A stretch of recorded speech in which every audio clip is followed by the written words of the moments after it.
Ozians. I'm the Louisiana Quadling, a Wizard of Oz collector and enthusiast, sharing with you my thoughts, my collection, and a little bit of my musical talent with all of you.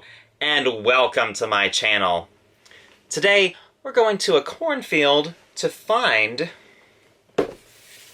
a scarecrow. This Scarecrow Ken Doll was released by Mattel on February 15th, 2007. He was a pink label Ken, meaning he was not a limited edition, and originally retailed for $24.95 US. The Scarecrow comes packaged in this combination of a window box and a shoebox styled box. There isn't anything fastening the top of the box to the bottom of the box. They're just kind of interconnected, and that's it. I have never understood this style box, especially when they were first released, but here it is. The front of the box gives you all the information that you need on the doll, and the back gives you this cute little summary of the Wizard of Oz, plus most of the other dolls available in this line. And with that, let's open up the Scarecrow.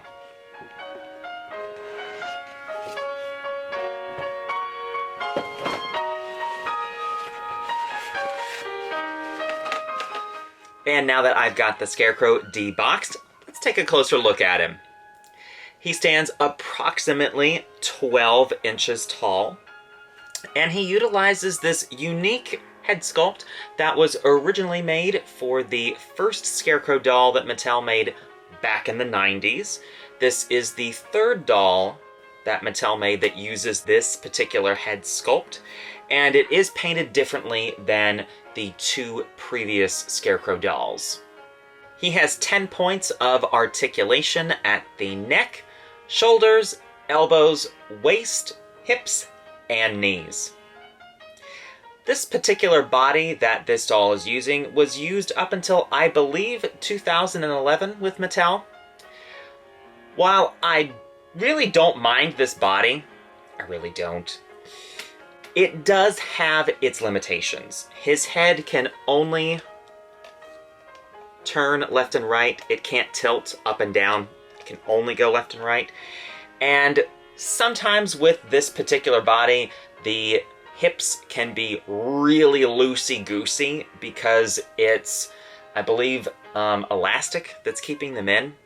Thankfully, this doll is not this way. As you can see, the leg can clearly do some nice poses for us, but that is definitely something to keep in mind if you come across this Scarecrow doll either loose or in the box. You never know.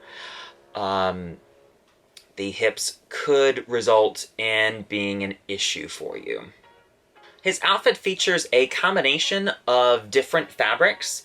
His collar, shirt, and the rope that is used, they do have unfinished edges, so I wouldn't handle them too often to not, let that fabric become more untwined. The pants and boots are made of a brown felt, and his pants have patches sewn onto them. Thankfully, these are not printed. They are actually separate pieces that were sewn onto the pants. Now, one thing to definitely watch out for, since this is felt, is if you have this particular doll out by a window that gets direct sunlight, that felt is definitely going to fade over time. So if you pick up this doll, that is definitely something to watch out for. Whether the doll is new in the box or a loose version, if somebody had this doll near a window, since this doll came in a window box styled box, that sun can definitely get to at least the front of his outfit. All of the straw on the Scarecrow's outfit is plastic, so if you're worried about having straw hanging loose like on some of the other Scarecrow dolls that I've covered on the channel already, this doll you don't have to worry about that.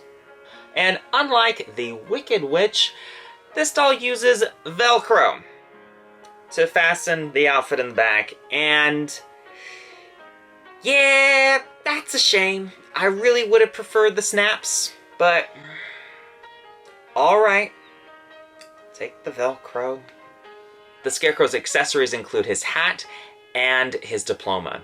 His hat is made of felt and is attached to his head, so you don't have to worry about it falling off if you don't remove the piece of plastic that's keeping it in his head. The diploma is a piece of paper that's, has printed stuff on it and has a nice little red ribbon tying it together.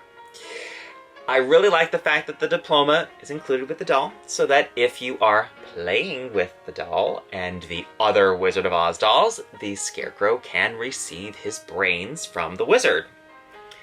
Of course, there is only one problem, that there is no wizard doll to actually give it to the Scarecrow. So,